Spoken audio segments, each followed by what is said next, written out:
On a freezing night at Old Trafford, the kind where breath turns to mist and tension hangs heavy in the air, Manchester United walked out, knowing this match against West Ham meant far more than just 3 points. It was a chance to rise from 9th to 5th, a chance to show progress after a shaky season, and a chance to prove that the win over Crystal Palace wasn't a one-off. But before a ball was even kicked, drama was already unfolding. Rumors had swirled all afternoon that Bruno Fernandes and Joshua Zirkzee were injured.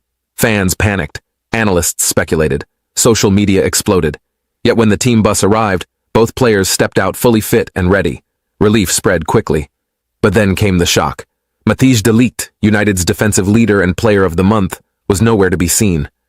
After playing every single Premier League minute this season, after organizing the backline in every match, he was suddenly absent.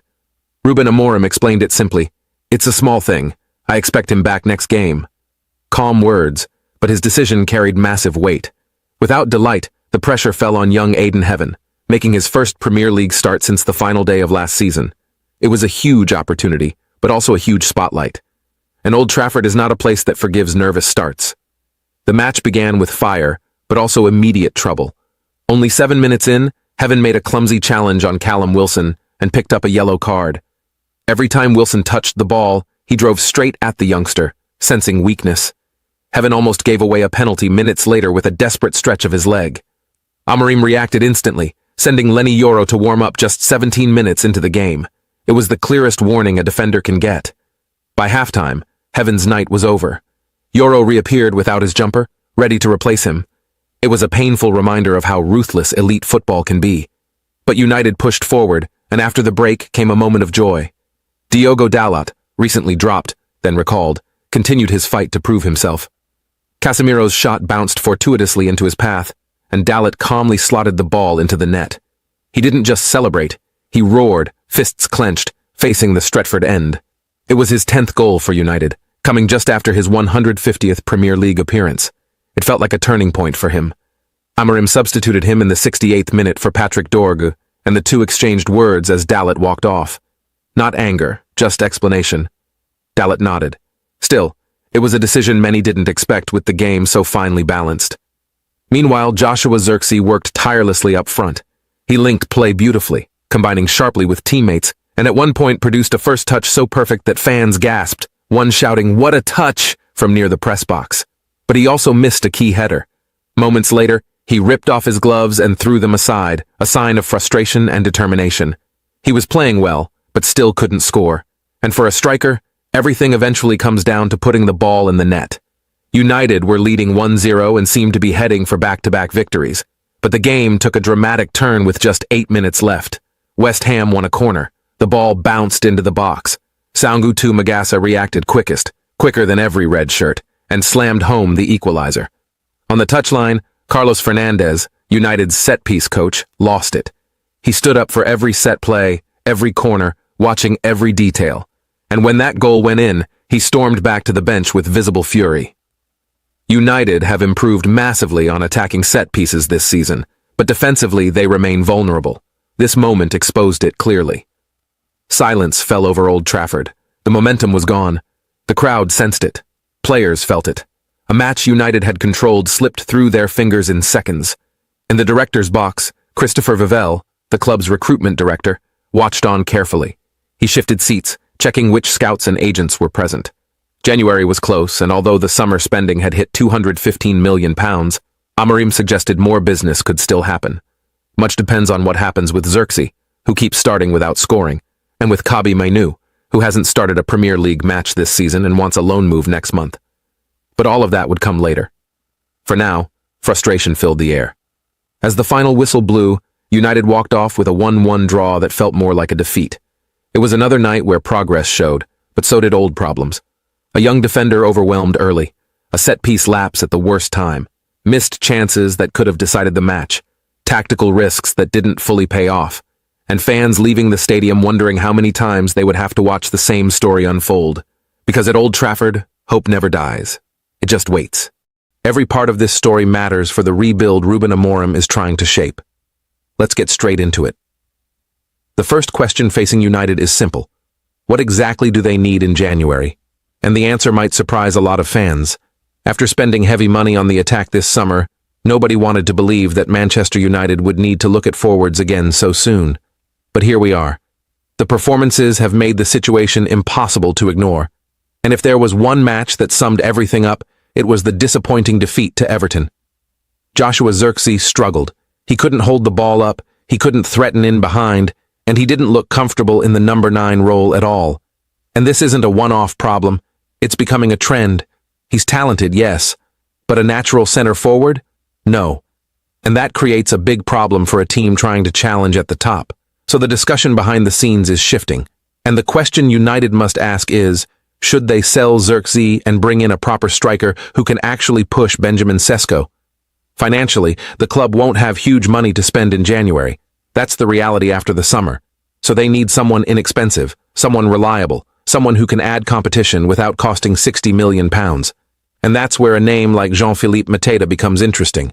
He's strong, experienced, proven in the Premier League, and available at a fee United can realistically pay. He wouldn't be the superstar signing fans dream of, but he would bring something the squad doesn't have, a striker who actually suits the role. A player who can step in when Sesko needs rest, when games get physical, or when United simply need a direct option in the box. In simple terms, this United attack still needs help, and January might be the last chance to fix it. But that's only half the story. Because while the attack needs attention, there's another issue bubbling quietly in the background, and it involves one of the most talented players at the club, Kobbie Mainoo. You might think everything is perfect with him, young, brilliant, highly rated, a fan favorite. But the truth is far more complicated. According to David Ornstein, there has been no progress on a new contract for Mainoo for a long time. His current deal runs until 2027, with an option to extend for an extra year, which gives the club some protection. But his salary? Very low. Extremely low for a player of his ability. That makes him attractive to other clubs watching closely. And here's where it gets even more interesting. Ornstein revealed that Mainoo actually wanted to go out on loan in the summer. Yes, the same Mainoo fans see as the future of the midfield. The same Mainoo who should be part of the rebuild. Ruben Amorim blocked the move. He wants the player to stay. He wants him to fight for his place. But wanting is one thing. Reality is another. United now face a difficult problem. They can't let Mainoo leave, even temporarily, unless they sign a replacement. And the cost of replacing him would be far more expensive than simply giving him a new contract and trusting him to grow into the role. This creates a dilemma for the club. Keep him without improving his contract? Risk unsettling one of their brightest talents? Or try to sign a backup midfielder, which could easily cost £30 million, £40 million, or more? That's the conundrum. And the reason there has been no progress is because United are stuck between what is financially sensible and what is strategically necessary. Think about it. Letting Mainoo walk out the door, even on loan, without securing a proper replacement, would be a disaster. But locking him into a new, long-term, high-salary contract too early could also limit the club financially. This is why January becomes even more complicated. United need a striker. United may need midfield cover. United must decide what to do with Zirkzee. United must protect Mainoo. And all of this must be done without another massive spending spree. The rebuild is here, the pressure is real, and mistakes cannot be afforded. So as we head into January, the message is simple. Manchester United have big decisions to make, decisions that will shape not just the second half of the season, but the next 5 years of this club. And the question now is, will they make the right ones? Thank you for watching and stay tuned, because the transfer window is approaching fast, and the next update could change everything. Let's start with the biggest name on the table at the moment, João Gomes. The Brazilian midfielder has suddenly become one of the hottest topics around Old Trafford, and for good reason. Negotiations are not just starting, they're reportedly advancing. That's the word coming from multiple outlets, and it's enough to get every United fan paying attention. Gomes has been one of Wolves' standout performers this season, which says a lot considering how much the team has struggled. He's aggressive, hard-working, smart on the ball, and exactly the type of profile a Ruben Amorim midfield needs. Young, hungry, athletic, and Premier League ready. And here's where the story gets even more interesting. Casemiro's contract is running down. His deal expires next summer, and even though United can extend it by an extra year, the club don't want to. They want to cut the wage bill. They want to refresh the squad. And Casemiro's massive salary is simply not sustainable for a player past his prime, especially in the new era of financial rules. So naturally, United need a replacement. and Gomes fits that profile almost perfectly. Signed by Wolves for £16 million from Flamengo, he's now made 93 Premier League appearances. 6 goals, 2 assists, but those numbers don't tell the whole story. His energy, his mobility, his pressing ability, and his fearless ball winning make him the type of midfielder United haven't had in years. A genuine engine, a disruptor. Someone who can play in a double pivot or slide into a more aggressive role when needed. And Wolves? They know he's valuable. But they also know something else.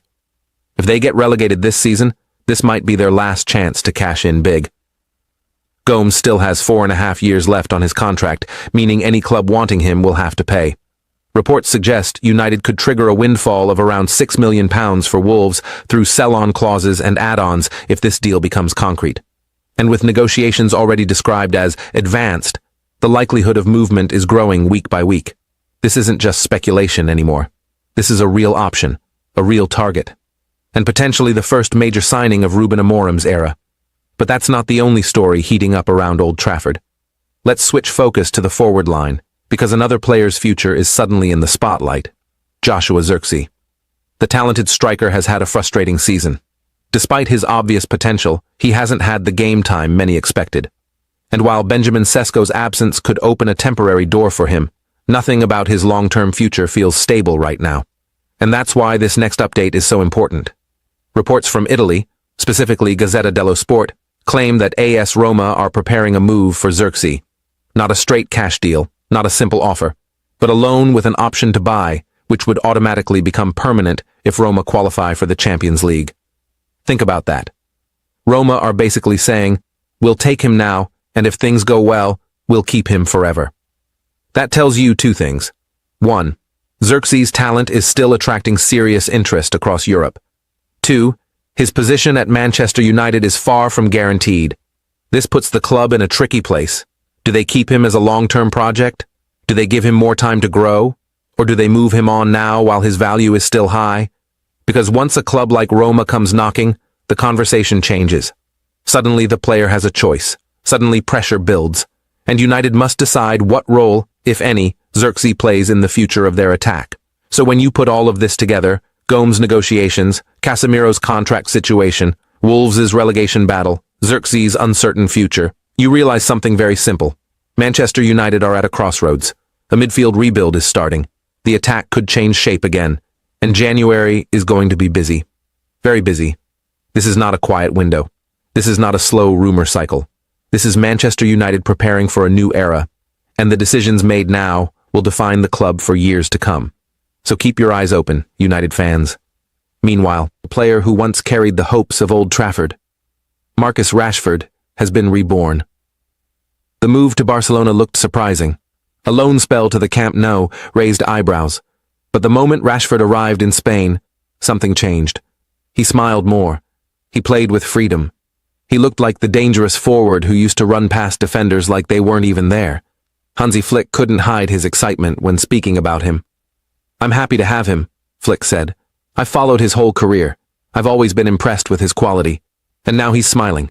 That's the atmosphere here." 6 goals already, 4 of them in the Champions League. Rashford is not just settling in Barcelona. He is thriving. He has rediscovered his spark, his sharpness, his joy. He's playing fast, aggressive football in good weather, in a system that suits him, surrounded by players who trust him. At United, things had turned cold. His relationship with Ruben Amorim collapsed, and every performance felt heavier. At Barcelona, the weight is gone. Rashford is smiling again. Flick is praising him openly, and the fans have embraced him. 2 different stories, one about rebuilding, one about rediscovering, but both connected to the same club. On one side, Manchester United are quietly putting brilliant football minds into key positions, preparing for a smarter future. On the other side, a homegrown star is shining again, showing the world what he can do with confidence and freedom. United's rebuild continues off the pitch.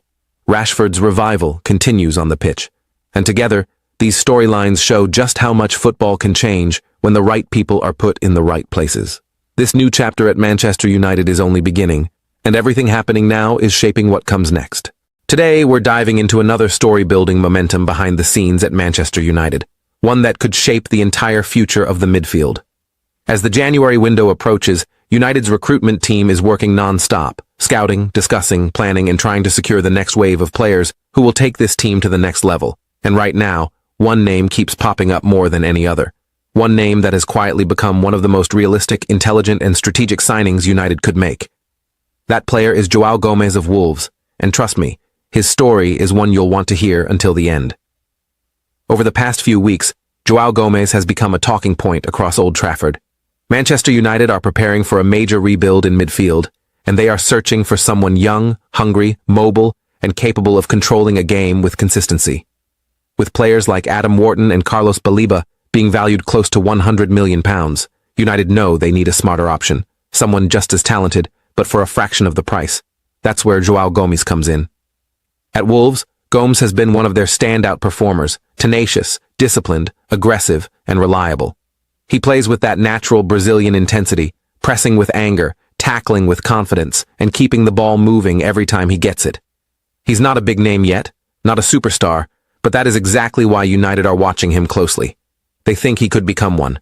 But despite the noise, Wolves' new manager Rob Edwards insists there has been no formal contact from Manchester United or anyone else. Before his first game in charge, Edwards faced the media, and of course the big question came up. Will Joao Gomez be allowed to leave? His answer was short and simple. He admitted he had spoken internally about players attracting interest, but as of now, he said he wasn't aware of anything concrete. To him, Gomes has been excellent in training and fully focused on helping the team. But here's the twist. Wolves lost Edwards' first match 2-0. Their form is shaky, their confidence is low, and the threat of relegation is very real. If Wolves do drop into the championship, Joao Gomez will not stay. He's too talented, too ambitious, and too important of a player to waste years outside the Premier League. And United know this. They're watching closely, waiting patiently, and preparing for the moment the door opens. Meanwhile, United are also facing a big decision about Casemiro. The Brazilian has been excellent this season, revitalized under Ruben Amorim, showing glimpses of his Real Madrid levels again.